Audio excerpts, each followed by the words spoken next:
Mercedes F1 ready for comeback at Belgian Grand Prix. So in today's video, we're going to be going through that, but make sure you like this video and don't forget, if you want more Mercedes F1 content like this, don't forget to subscribe to the channel, hitting that red button down below. But let's get into the first story. So the evolution of the Mercedes W13 in 2022.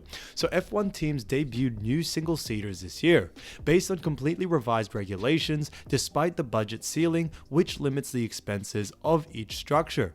The teams have worked enormously on their car in order to bring more and less significant changes. Today we discuss the changes made to the Mercedes W13 between Bahrain Grand Prix and the Hungarian Grand Prix, the 1st and 13th round respectively of the 2022 Formula 1 season.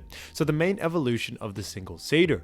Mercedes F1 made the biggest change to its 2022 single season even after the season started, but it contributed to all the changes that followed over the first 13 races of 2022. Despite the first 3 days of winter testing in Barcelona, the W13 displayed rather classic pontoons compared to the other new single-seaters. These were slightly domed, not bulky at the rear, and had a square air inlet at the front.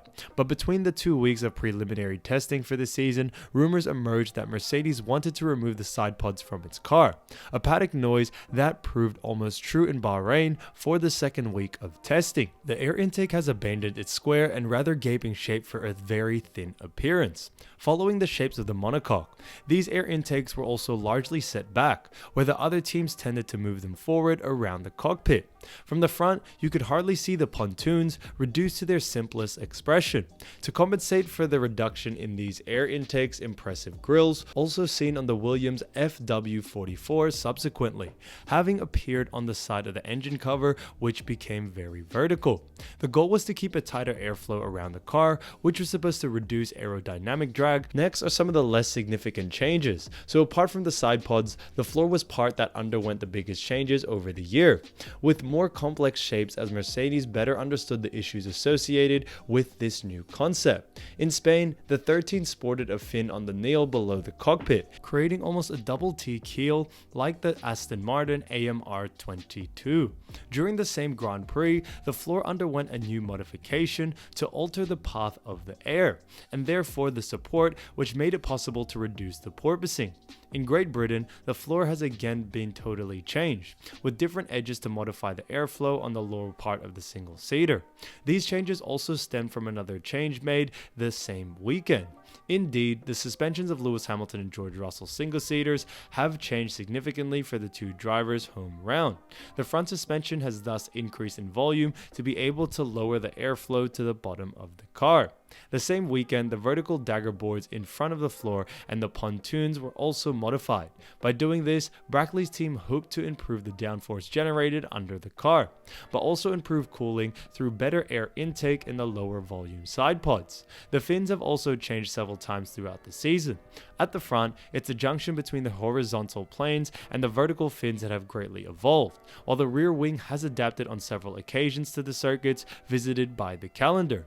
What is the outcome of these developments, however? On a technical level, the refined pontoons should therefore allow Mercedes to reduce the drag of its single-seater and to increase the quantity of air going towards the diffuser and the beam wing on the rear wing. But it turned out that drag increased a lot with the slimmer shaped car, causing a net deficit in top speeds. The larger size of the floor, since the body was narrower, caused more flexibility and therefore porpoising. From there, Mercedes also questioned the whole philosophy of its W13, going so far as to consider abandoning the solution without side pods if the evolution of Barcelona did not bring the expected improvements. On the other hand, the evolution of Barcelona has made it possible to reduce porpoising. If we put aside the accident that was at the Grand Prix of Azerbaijan, where the Mercedes have healed and porpoised like nowhere else. Over the course of the new parts and the refined concept, the W13 has, however, clearly improved the performance, approaching the two leading teams to the point of taking pole position at the Hungarian Grand Prix, failing to aim for the title since progress comes late. The developments should allow Mercedes to play for victories before the end of the season. And I think this is completely true, guys, and what they have in store is honestly fantastic. Mercedes, and seeing the evolution that they have created time and time again throughout this season, really does show they are ready to come back, especially at the Belgian Grand Prix. So on top of all this, we actually have Chauvelin comparing 2022 struggles of of Mercedes to McLaren in 2009. So Mercedes trackside engineer director Andrew Chauvelin has admitted that there are similarities between his team's struggles this year with the W13 car and the problems their rivals McLaren endured in the 2009 season, as he opened up on the possibility that the Silver Arrows may have to wait until 2023 to stand at the top step of the podium again. In 2009, Chauvelin was working for Braun Grand Prix, who won 6 of the opening 7 races during that fairy tale season for the squad, while McLaren, who had won the Drivers' Championship the previous season with Lewis Hamilton, had a tough start to the year, failing to finish on the podium in the first 9 races. However, McLaren improved in the second half of the year, finished on the podium in 5 of the remaining races, including 2 Hamilton victories in Budapest and Singapore, and then asked if he could see any similarities between the two teams. Chauvelin admitted they may be well parallels. My perspective on that was from the other end. We started brilliantly, didn't have the resources to keep up, and were struggling to get near the podium by the end of the year, said Chauvelin. If you looked at the situation with McLaren back then, the car that they launched wasn't really equivalent to the capability within this team. When McLaren started to understand that they had to do with regulations, the development rate was really impressive, and a parallel might be within our team. We're just starting to really get back into enjoyment for that engineering challenge and the development challenge. He continued to say, it always takes time, there's a lag between your understanding and your learning, and actually bringing bits to the track that make it quicker. But the atmosphere is one of the teams that determined to get us back to the front. Our goal is to remain the fastest car. Whether we can achieve this that year, or is that going to take us until next year, I don't know, but we're all fighting very hard for that. When asked about Mercedes might look to stop development of the W13 and focus on the 2023 car, Chauvelin replied, I mean, in Formula 1, you can never actually draw the line. It's a gradual blend of resource into W13 drifting downwards and resource for the W14 drifting up. We're going to need some clarity on the regulations, whether they're going to change before you'd make a really big shift. But every team will have started some work on next year. The difference for us was early part of the year was very tough. It wasn't making a lot of sense and it wasn't really firefighting.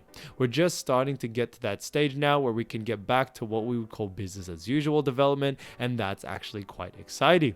There's a lot of happy people to the factory know that we're sort of getting into a phase that's starting to make sense to us. We need to score points, we need to fight in the championships, but the big one is we've got to learn to know what we want to do next year and try and get our car back to the front. And I completely agree with this statement, guys. I think what Chauvelin is basically trying to say is, yes, we are looking into the next season's car. However, we do need to focus on what we can improve this season in order to give us the better fighting chance for next season as well. So I think it's honestly great to see that they are looking for the future, but also worrying about the present and really trying their best to experiment with things and see what's going on.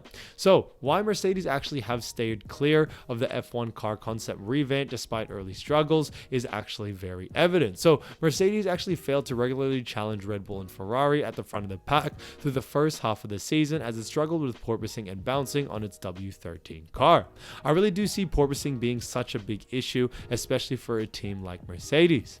So the team opted for a different design route compared to the rest of the field, chasing a slimeline side pod solution that was dubbed the Zero Pod when it debuted in Bahrain testing. As the season progressed, Mercedes gained a better understanding of its car and its issues it faced, paving the way for George Russell to score pole in Hungary at the end of July. Mercedes trackside engineer director Andrew Chauvelin also said not wanting to go down the route of just copying the fastest car that we would see, instead taking a long-term view with that it's a car's concept. When you don't look at the long-term future as a team, though, a set of regulations, if you don't understand it, copying will only get you so far. And I completely agree with this, guys. They can't really be in the same position as Red Bull or Ferrari, so they need to look at ways they can solve their problem for themselves, and that benefits the team as a whole. I would say that in the media, the concept of the narrow bodywork was probably a much bigger talking point than it was within the team, but we weren't clinging to it through any kind of sort of affection for our own ideas. Chauvelin said the problems where Mercedes face would not have been solved by changing our bodywork in a hurry and following the other design routes for this year, particularly given the pressure of the budget cap. We need to be very careful about where we're spending that resource, and what we didn't have to do was embark on a project that might take 4 to 6 weeks to deliver. We wanted to go step by step and check, does what we're doing to the car make sense with all our tools and all our expectations? Because we are almost just tiptoeing through the early steps of development just to see if we can make a change to the car and get the expected effect. Rather put all our hopes in motion for something that looks physically different and can suddenly rocket us up the grid, Mercedes has not ruled out switching cars concept for next year and following a Red Bull style design route, given the majority of teams have opted for its side pod solution. Team principal Toto Wolff said Mercedes had no specific preference over what concept it follows, but what is simply about having the quickest car. We will not copy everyone or anybody else, but we may see things on other cars that we deem to be better. So there's fundamental questions are being discussed at the moment and will be answered by September. So I think it is honestly fantastic to hear what they actually have to say. I also did want to talk about Toto Wolff breaking silence on Sergio Perez replacing Lewis Hamilton. So this was honestly huge, but what he actually had to say, Toto Wolff, was this: Lewis and I, even in the face of a less encouraging scenario like the start of this season, are very aligned in wanting to try and improve and in wanting to be together next year.